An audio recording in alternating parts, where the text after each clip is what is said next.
नमस्कार दोस्तों, आपका बहुत बहुत स्वागत है। आज की इस वीडियो में हिंदी के 20 महत्वपूर्ण प्रश्नों पर चर्चा की जाएगी।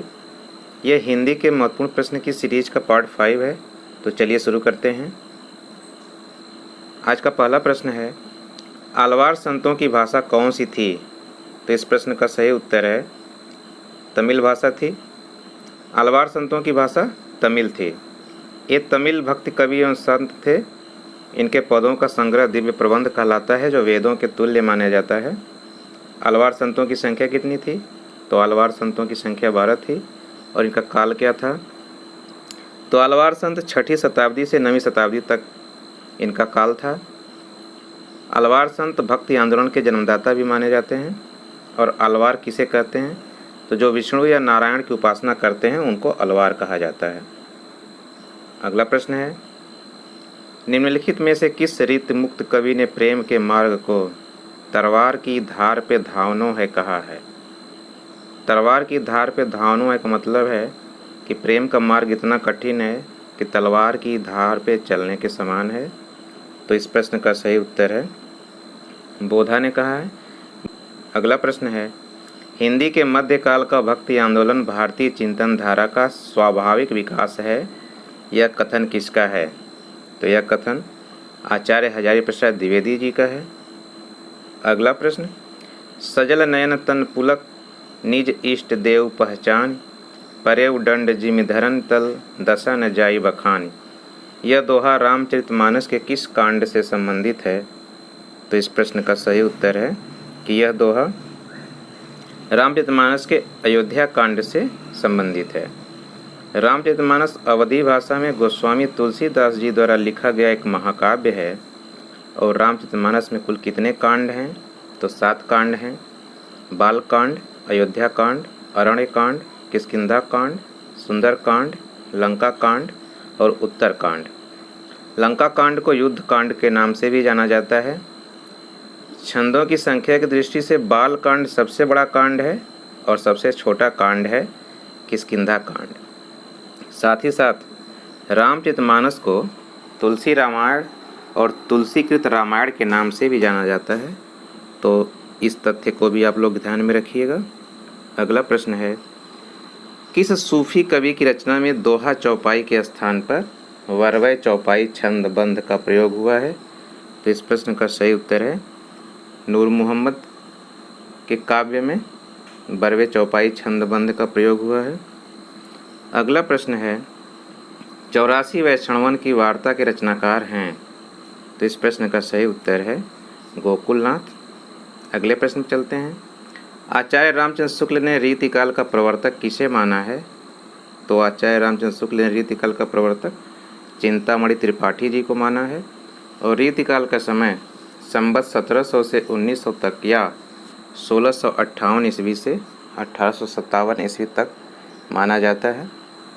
अगला प्रश्न है, पूर्वी हिंदी का विकास अपभ्रंश के किस रूप से हुआ है? तो इस प्रश्न का सही उत्तर है अर्धमागधी अपभ्रंश से। तो इस प्रश्न का तीसरा विकल्प सही है। पूर्वी हिंदी के अंतर्गत 3 बोलियां आती हैं। पहली है अवधी, दूसरी है बघेली और तीसरी है छत्तीसगढ़ी। इसको आप लोग ABC के नाम से भी याद कर सकते हैं। A for Awadhi, B for Bagheli, C for Chhattisgarhi. अगले प्रश्न चलते हैं, स्वनिम का अर्थ है? तो इस प्रश्न का सही उत्तर है ध्वनि। किसी भाषा या बोली में स्वनिम उच्चारित ध्वनि की सबसे छोटी इकाई होती है। जो सबसे छोटी ध्वनि होती है वही स्वनिम होता है। स्वनिम के लिए ध्वनिग्राम या स्वनग्राम शब्द का भी प्रयोग होता है। नाम या स्वनग्राम पुराना नाम है, स्वनिम नया नाम है। अगला प्रश्न है, खलटाही का दूसरा नाम है? इस प्रश्न का सही उत्तर है छत्तीसगढ़ी। छत्तीसगढ़ी पूर्वी हिंदी की 3 बोलियों में से एक है, अभी पीछे चर्चा हो चुकी है। अगला प्रश्न है, निम्नलिखित में से किस बोली का अपना कोई विशिष्ट साहित्य नहीं है?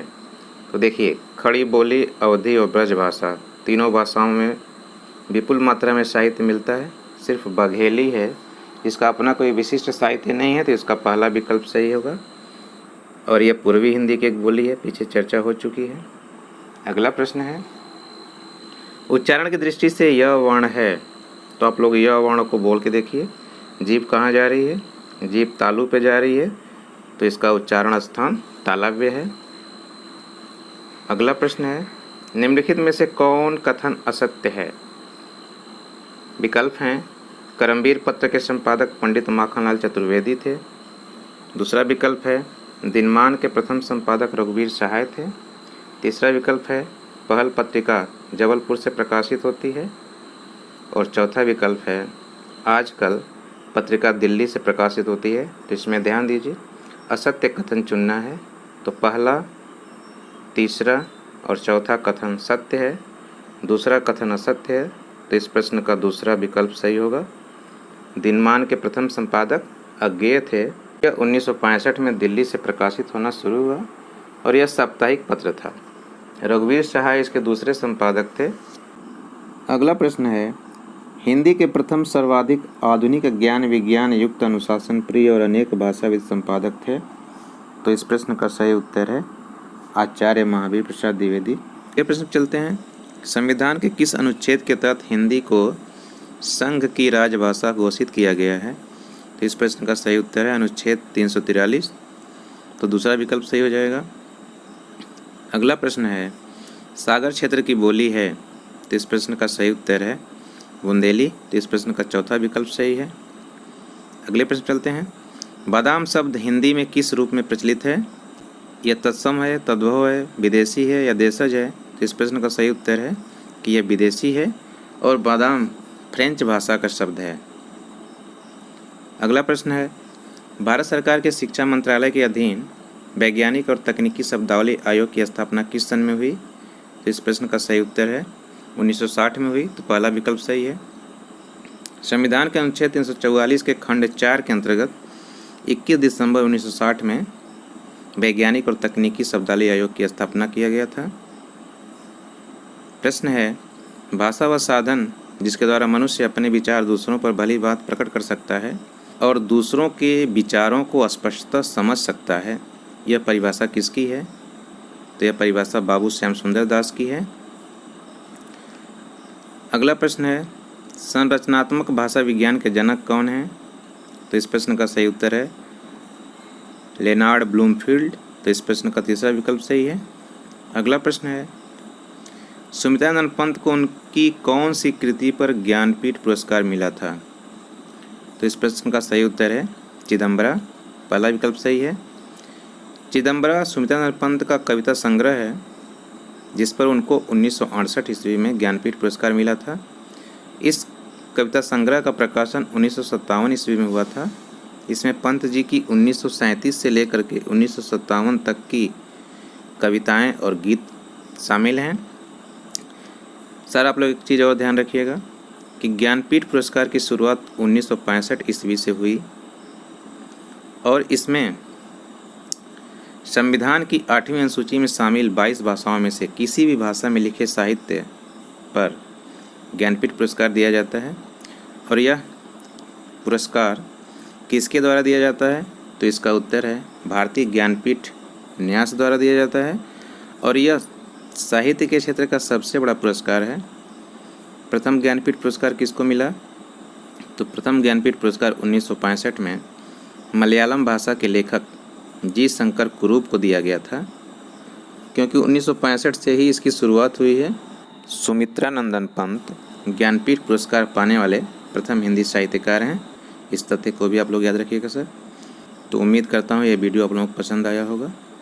अपना कीमती समय निकाल करके देखने के लिए धन्यवाद।